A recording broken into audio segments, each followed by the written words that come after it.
What is up, dudes? It's Connor with Hound Motorsports. And unfortunately, I think we've hit the point with the N54 where all the cooling components are starting to fail. And the most recent one is the radiator. So that is what we are replacing today. I have a radiator that I picked up off of the interwebs, and it comes from China. We know the results of China. They're 50-50 when it comes to their cooling components. I am willing to take the failure on this one because this car is rarely driven, and I never really go far with it. So, that being said, we have the radiator. Let's go ahead and install it. So the first thing that you want to do when you're changing your radiator, specifically on mostly any car, unless it doesn't have coolant, is you want to drain the coolant and remove all the accessories around it. So that is going to be the first thing we do here.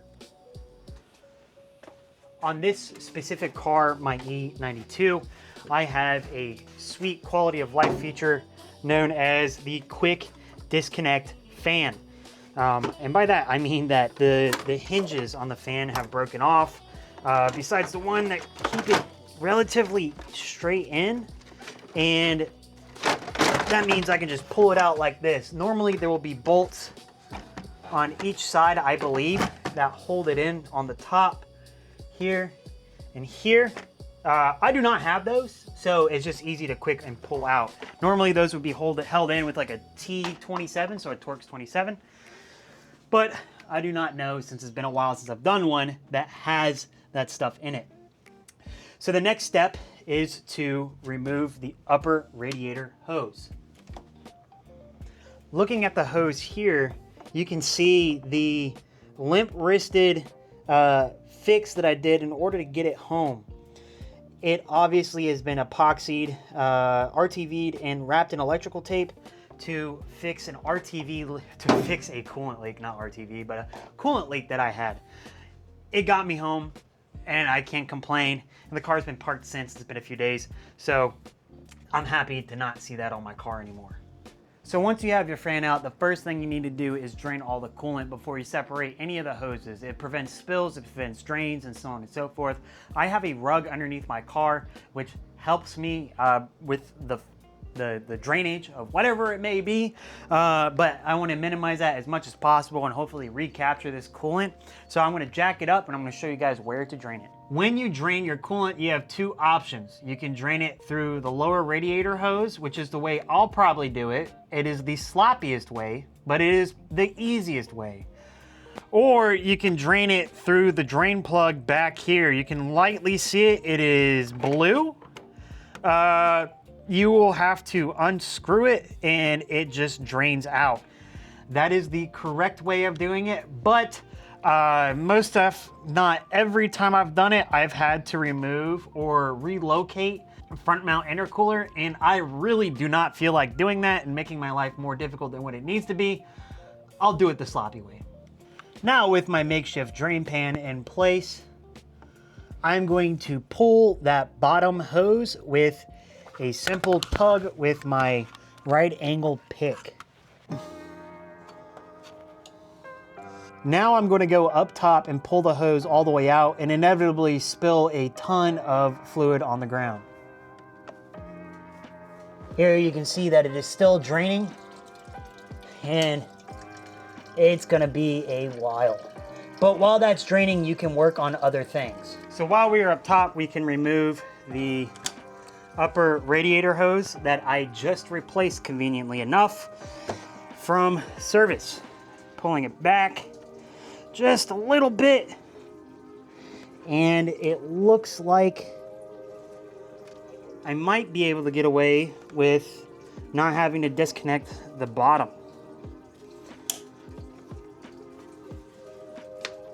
Yep, it slides right on out.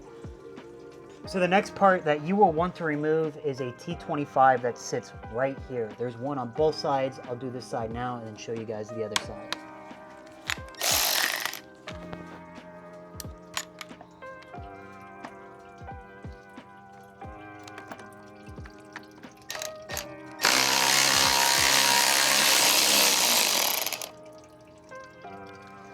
That is one out. These are self-tapper bits, and I recommend putting them in a little metal tray so you do not lose them.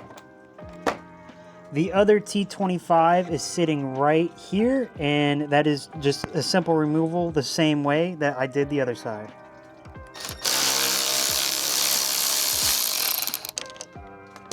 There might be two T25s that sit at the bottom of your radiator. Right there, right along the bottom. Sorry, I know my lighting isn't that good. Right along the bottom there and there, so on each side.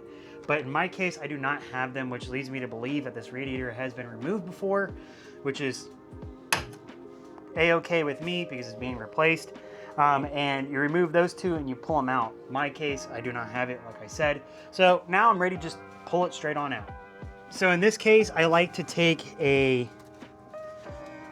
towel and plug it, or a glove if you have it, and plug it the bottom hole and use that as a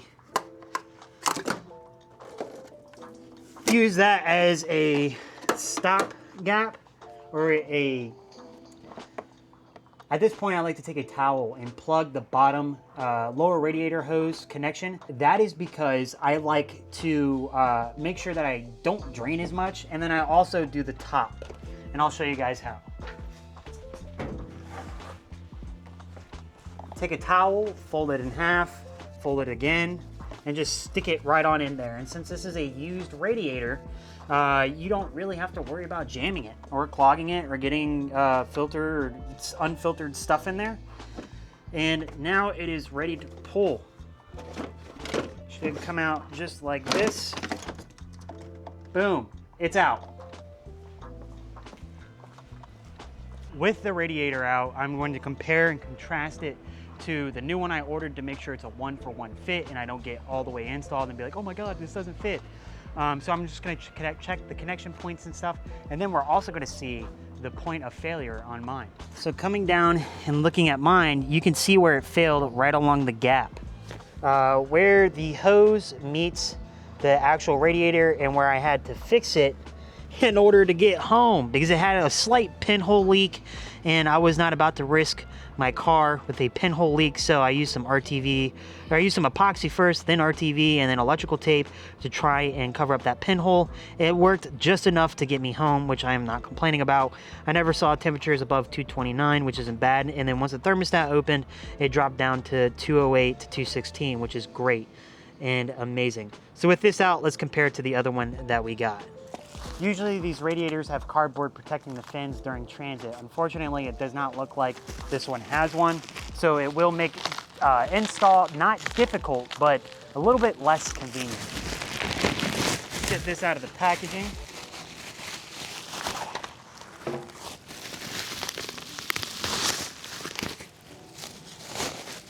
You want to be very mindful of the fins. So we got it here. See the drain plug here, that will go somewhere. I think there's two different drain plugs on this. There's one for an automatic and one for a manual. It's like that on the E46s and also the E90s. It seems to be a big BMW thing. I am pretty sure the one I have installed right now is for the manual, but we will double check. Next step is to less fins on it, so I don't think it will cool as well. But hey, it's good enough to me. I don't severely drive this car a lot. I don't drive it a lot in the summer or winter or at all. And so, you know, not as much cooling or whatever it may be, doesn't bother. I really just don't care. It works. So we got this in, looking at it, and it looks to be a perfect one-for-one match. I'm going to take that and run, so let's go ahead and install it. Now, I am sliding this in very carefully because you do not want to bend these fins.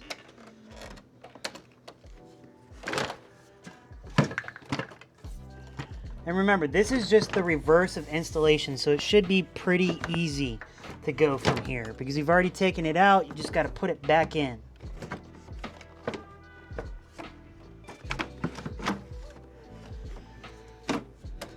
You do got to kind of cockeye it a little bit in order to get it to fit and remove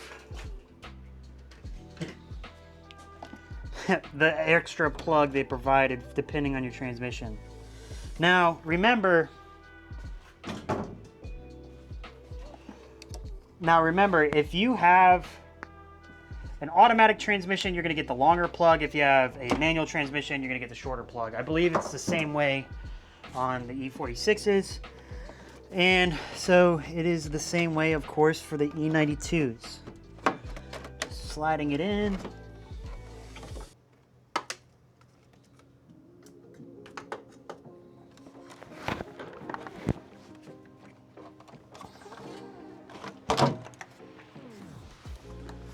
Make sure you don't get caught up on anything.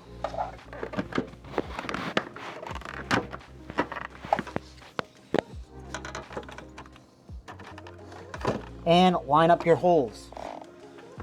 Now take that T25 you pulled out.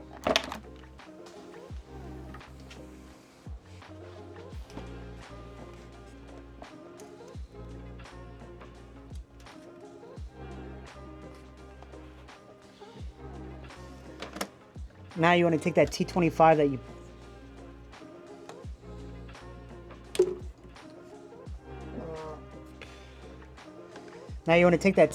that you pulled out and reinstall it. First you want to line up the hole and then send her in, bud. Might be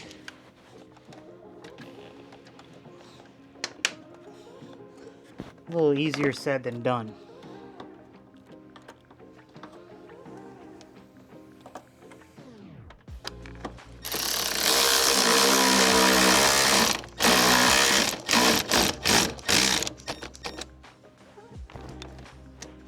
Remember, these are plastics, so you don't want to send it in all the way.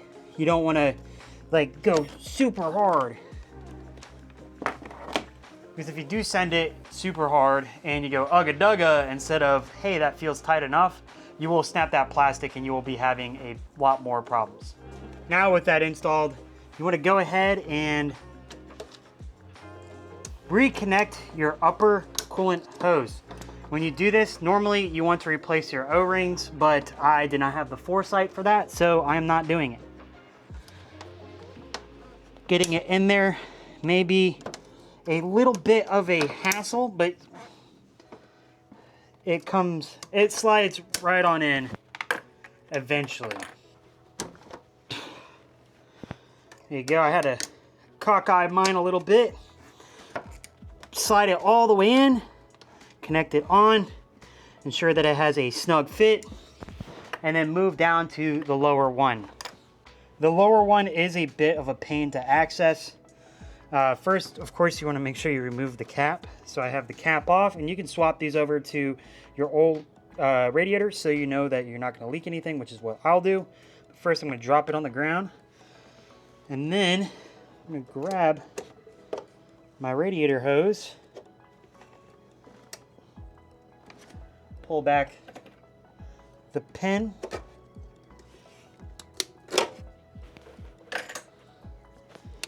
arm it, and slide it right on. Just like that. And doom. Just like that, you have a brand new radiator installed. The last thing you need to do is install your fan, of which in my case is a little bit easier than others because all I have to do is this.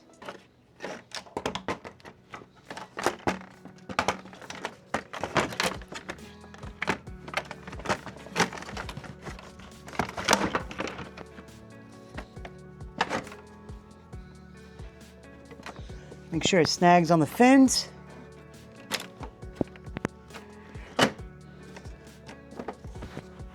And it's installed. Connect the power, and it's as easy as that. Make sure nothing's hitting. Now you want to take this off, cap off, take your new coolant, and fill it up. And once it rises to the top like that did, you can see it right here, you know that's filled.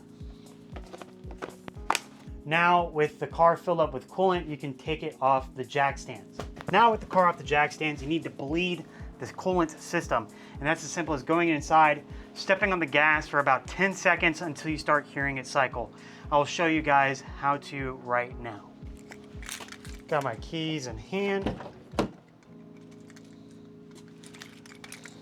Car, foot on the gas, key in the ignition, accessories on, that all the way up, heat all the way up, and you just hold. You hold until you start hearing it cycle. I'm actually going to turn the air down for this one, and I can hear it start to cycle. You'll start hearing like a grom, grom, grom, grom, grom, almost like a nasty cam that's muffled. Let's go out and look.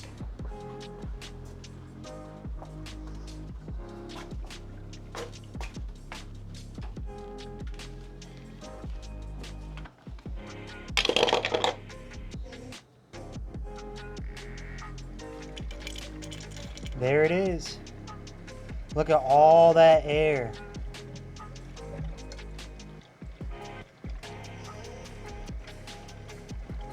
Now it's important that you fill up. So I'm gonna go add some more coolant just for, you know, safekeeping. Added a little too much.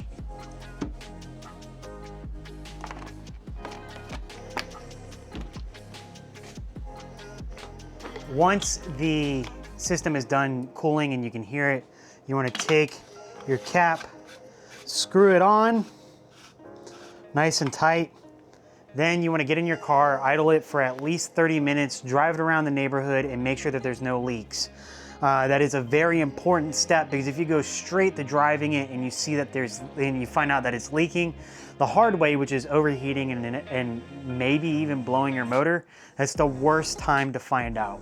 So what you want to do is just do what I said, sit in the car for 20 minutes, check the temperatures, and then drive it around the neighborhood and make sure there's no leaks when you come back. And it's as easy as that, guys. It's pretty cut and dry. It's simple. Even if you aren't missing the bolts that I was missing, it's not as difficult as other people make it seem. This can be done in 30 minutes if you know what you're doing. If you guys have made it to the end of this episode, I would appreciate it if you guys would like, comment, subscribe, and share it with your friends that might also need to replace their radiator. You know, it is summertime, it's getting hot, like I'm sweating right now. And that is all. I appreciate y'all watching if you guys stick around, and I look forward to seeing y'all in the next one.